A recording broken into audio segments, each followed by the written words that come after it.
Welcome to Mad Musings, the podcast where you get to eavesdrop on your favorite authors without getting caught. I've been stoked to have authors like Angela Hunt, Bill Myers, Nicole Deese, Tessa Afshar, comedian Bob Smiley, and more on the show, and this year I have another great lineup of storytellers and truth-sayers.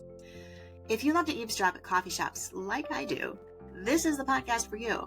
It's where we get real, we get tough, we laugh, and we might even cry.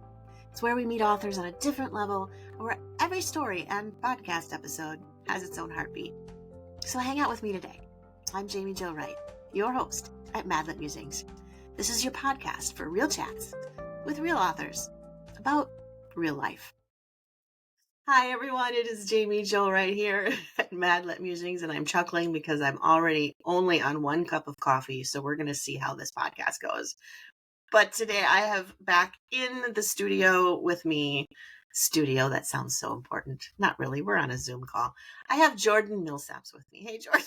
Hey, Jaime Jo. Thanks for having me. Are you sure you want to stay? I mean, I should probably have like 3 more cups of coffee to make me sane this morning. No, I've had 0 cups of coffee, so you're probably way saner than I am. Oh my goodness. Do we need to break for a little bit so you could fill your mug? Oh, well, Jordan, we always have fun when you're on the podcast. We always have fun chatting, which makes sense because you write romantic comedy, so you do have a smidgen of a sense of humor. I try. You try. All right, so refresh my memory. How many books have you published so far? I'm trying to remember. So I usually tell people 4.5 because 1 is a novella. So, Well, that's a good one. yeah, That's good because I have 3 novellas to my name, so that would equal 1.5 books then. Yeah, I like that. That's good. Yeah.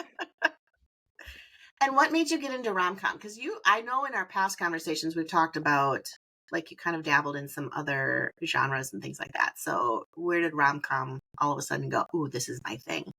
Yeah, I may have told you this story before, but just the brief version is I was writing some flash fiction just to try some things out, and I did a rom-com story for Spark, and I just really liked it. I just thought this was so fun, and I think I could write a full-length novel like this.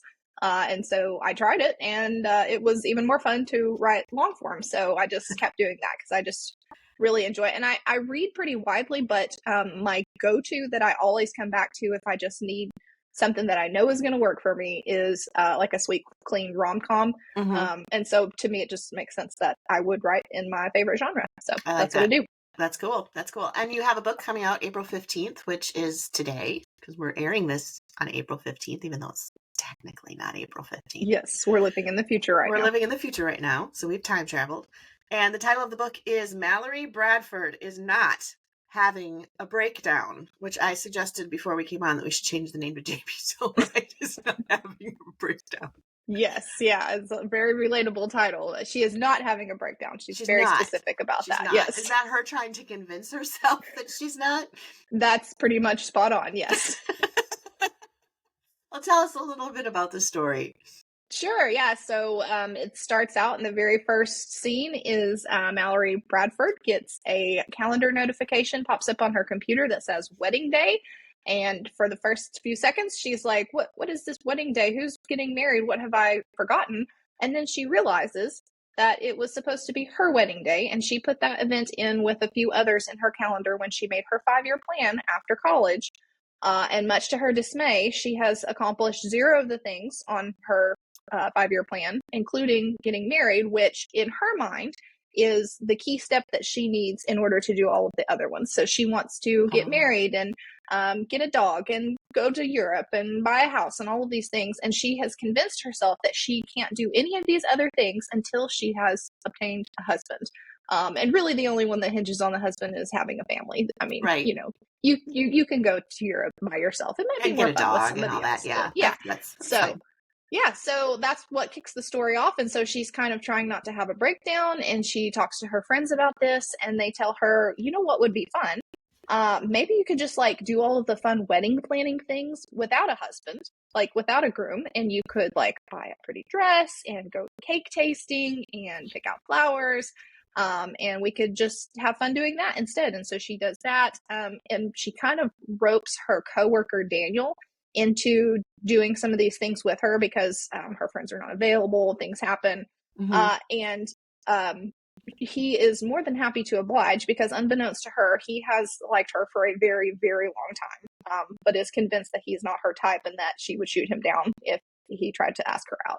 So that's kind of where the story goes from there, with them spending more time together and his kind of unrequited crush and her really wanting a husband and not seeing what's right before her. Yes.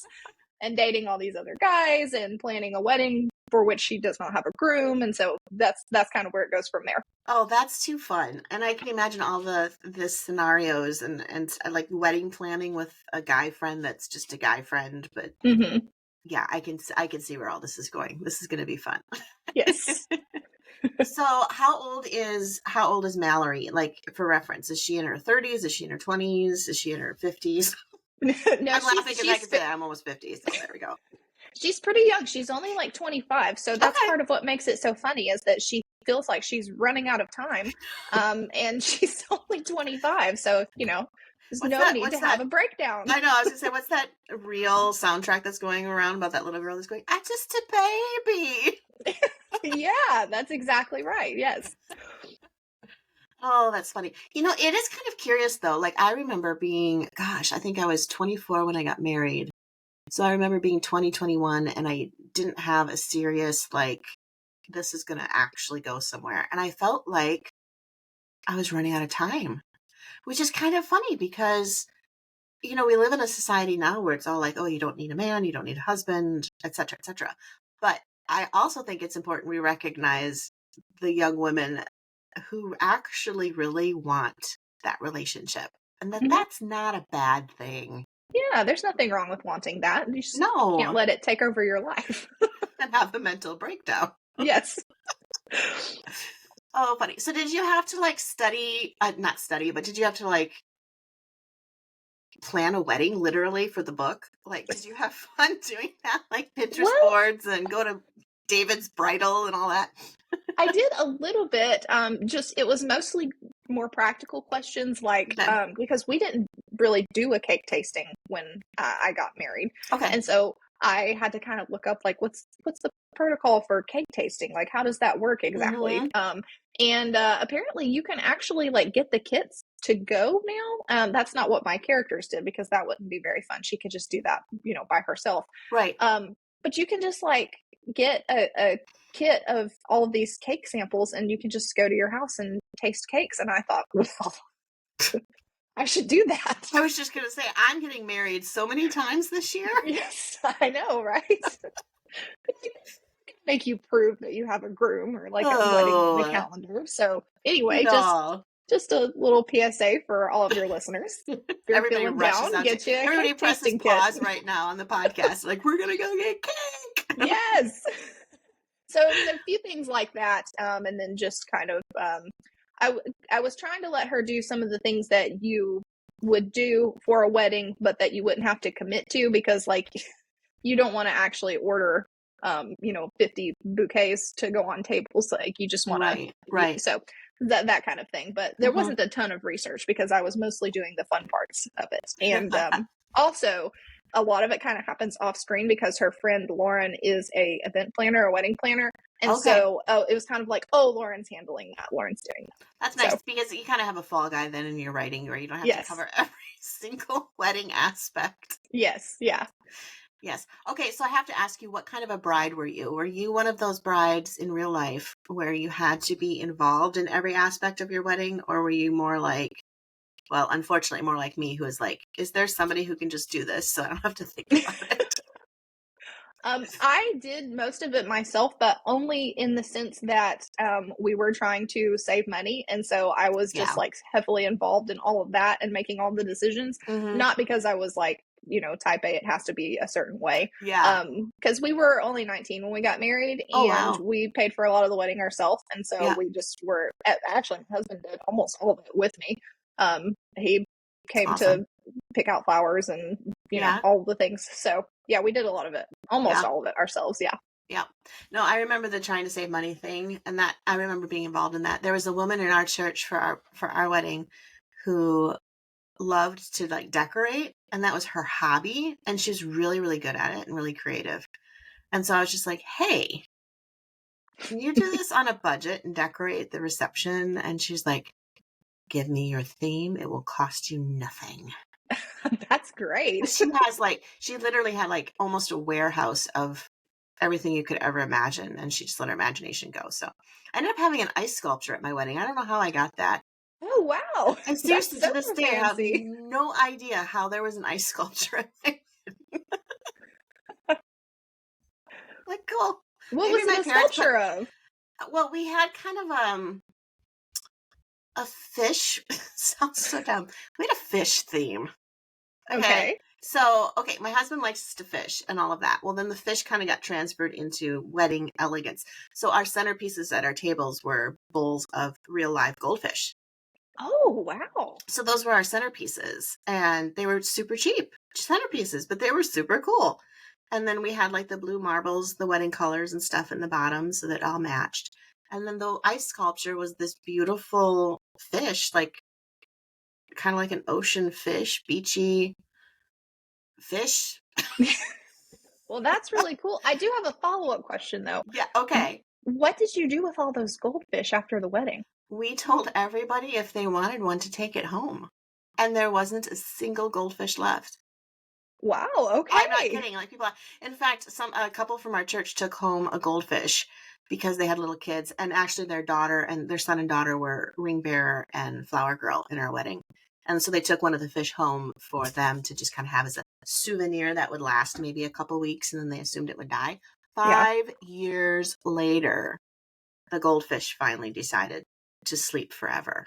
They had that thing for 5 years. It's amazing. They're like, it was not supposed to live that long. Oh my gosh, that's so funny because my daughter wanted goldfish for her birthday last year. Oh yeah. And it was like a year-long journey of getting the tank set up to where the goldfish would, like, we killed so many fish, Jamie. I know. I was so sad, and she was so sad, and it finally got to the point where I was like, listen, we're gonna try one more time. Yeah. And we can't make these fish live. Well, I'll buy you a different birthday present because I can't keep doing this. I'll buy you a stuffed fish. It looks like a really cute stuffed goldfish that's $30 from the toy store. It would have been easier to get you like a dog or something much bigger than a goldfish. So, and it's funny. Yeah. People don't realize how much it costs to raise fish or have fish. It's not cheap. Well, and you just think, like, when we were kids, like, people would go to the fair and get these goldfish, and I knew people, like you said, that their fish would live for years. And I just thought, it's just goldfish, not a big deal. And it was a big deal. So now we have one fish that has made it probably like 6 months now. Her name is Poppy. And yes, and we have a sucker fish, and his name is Filch because she's a Harry Potter fan. So she said he's like the custodian of the tank. So you have to have the adventures of Poppy and Filch. It sounds like a great kid's book. Yes. There you go. All right, so back to your book. Now that we've discussed wedding stories, and I've terrified everybody with the fact that I, gave fish away. I rehomed fish. There we go. I was very concerned about the welfare of the fish. Anyway, writing humor, obviously.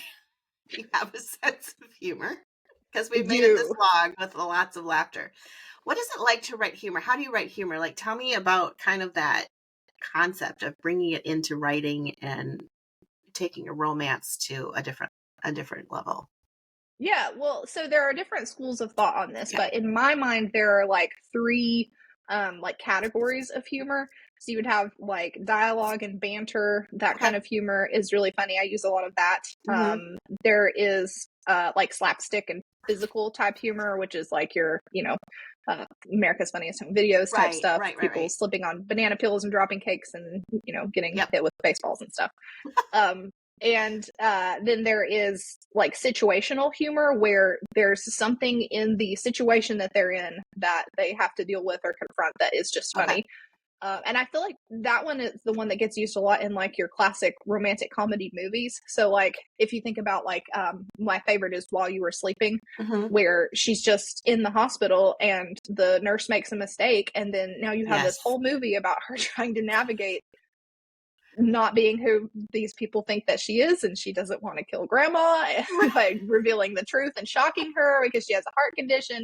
And so it's just one after another, these situations that she finds herself in. So that one's a really funny one too. So I try to work in all three of those as much as I can to kind of balance it so that it's not too heavy on any one thing. But I think probably my favorite one is dialogue and banter, because I just have a very sarcastic personality, and especially when I'm around like my husband or my sisters or my mom, I mean, we just we don't go easy on each other. So yeah. That's awesome. That's awesome. Well, you know, I love excuse me, situational humor, like you were mentioning, and while you were sleeping. But I do have to say, I'm kind of a sucker for that banter as well, where you're going back and forth and you're almost verging on slinging insults at different times, but yet you know that it's not 100% accurate and all that. So that's kind of funny. So did you do any like, does it just come naturally to you, I guess? Or did you do like classes or something, like for people that are interested in writing humor? Do you have to be funny to write humor, I guess? I mean, I'm sure it helps, but I mean, I didn't take like any classes or anything. I did, there was an episode of, what is the podcast called? I'll think of it in a minute. There was an episode of a writing podcast that the guest broke down. She had 4 different types of humor that she uses.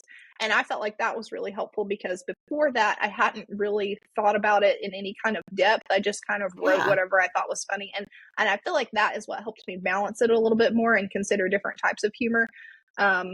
So that's really the only thing that I've done to like study up on it. And the rest of it has just been kind of what I think is funny. But it is tricky though, because everybody's sense of humor is different. It is. And, you know, you don't ever want to like offend somebody. And also it's writing on the page is different than, you know, you and I chatting. You can see my face and hear the tone of my voice, and you can know if I'm using air quotes or have a sarcastic tone of voice. And so you just have to be careful with that when you're writing, to make sure that it doesn't come across as just rude instead of, you know, insulting, you know. Yeah. So that part's a little bit tricky. I relate to that. My editor a few times have been like, your hero's, like, I thought he was funny. And she's like, your hero is so boorish. He's like rude. And I'm like, I like him. Apparently it didn't translate well on paper. That can happen. Yes. Oh, that's too funny. So you do really kind of rely on your natural sense of humor as well, and probably life experiences and all of that too, I suppose. Yes, I do. And I will say, because, you know, funny things happen to everybody, but this book coming out, Mallory Bradford is Not Having a Breakdown, has more translations of funny things that have happened to me than any book that I've ever written. Really? So just weird stuff that has happened to me that I would put in I have this like Word document on my desktop that is just called Rom-Com Brainstorm. And so if anything happens to me, or I just have a thought, or I'm like, that's a cool name or whatever, I put it in there. And so I had this whole list of things that had happened to me that I just went through the list and was like, we're going to put that in, and we're going to put that in, and we're going to put that in. So this one is full of funny things that happened to Mallory that have actually happened to me. So it's, in a sense, a fictional biography. You could say that. Except I'm going to guess you didn't have a 5-year plan with a wedding date written in your calendar. Although maybe you did. That part I didn't. But some of the things that befall her have befallen me. All right. So for the sake of the podcast listeners, and for people to get to know what you put in your books, can you tell us one of those funny stories? Sure. So I won't tell you like what all happens around it, but I'll just say that at one point a few months ago, I was trying to leave my house, and I was kind of in a hurry, and I went to open the door, and the knob just fell off in my hand. And so I had to figure out my husband was like, he was getting ready to go take a shower, and I was like, come help me, like, put your clothes back on. You gotta come help me get this doorknob back on, because I can't just leave and, you know, the door won't close all the way, and like, it was a problem. So that's just an example of one of the weird things that's happened to me. So that's funny.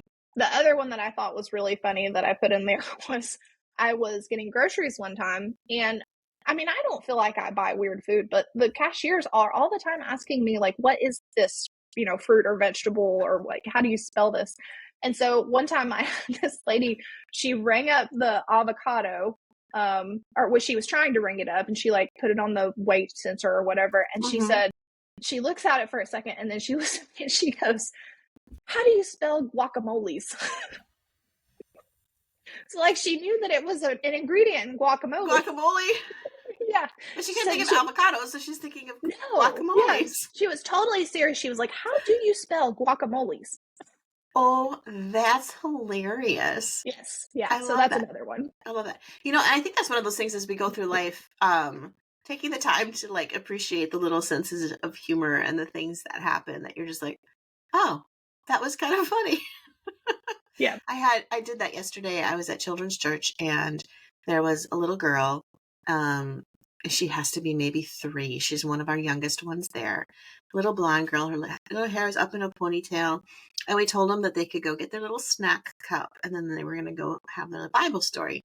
And she comes up to me, and I think she was trying to tell me that she was too little to carry her snack cup. I'm not quite sure what her purpose was. But she comes up to me and she goes, I'm little, she goes. And I said, you are little. And she goes, no, I'm little. And my mommy says that I'm supposed to stay little forever. And I was like, okay, that's a really good idea. I said, I think you need to stay little forever too, but I think you can carry your snack cup. And she goes, okay. And she walks in. Like, I think she wanted me to, like, escort her to the room with her snack cup. And that was her thing. I'm little, and my mommy told me I'm supposed to stay that way. So, therefore, servants, carry my snacks. Oh, kids are funny, especially in that, like, 3 or 4 age group, because, like, they're just old enough to kind of know what's going on and have, like, absolutely no filter. I know. I love it. I had one little girl one time ask me in a class when I was, like, 16. Okay. And, to a 3-year-old, 16 is full-grown adult, right? Like, you're a grown-up. So she says, Miss Jordan, are you married? And I said, no, I'm not married. And she goes, where do you live? I said, I live with my mom and dad like you do. And she was like, oh, okay. This is when you look at her and you say, I'm unhoused. Well, I wasn't, though. No, you weren't. I know. It's so funny. It was barely housed. It just wasn't with a husband. We have that.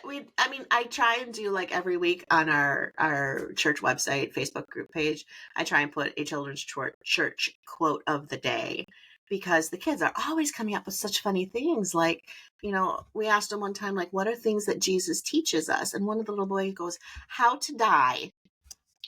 Well, and he's not wrong. I think he heard his mom talk about, like, dying to self. Yes. And that type of thing. But when you just say it, like, how to die, you're like, okay, let's add some context. Oh, that's funny.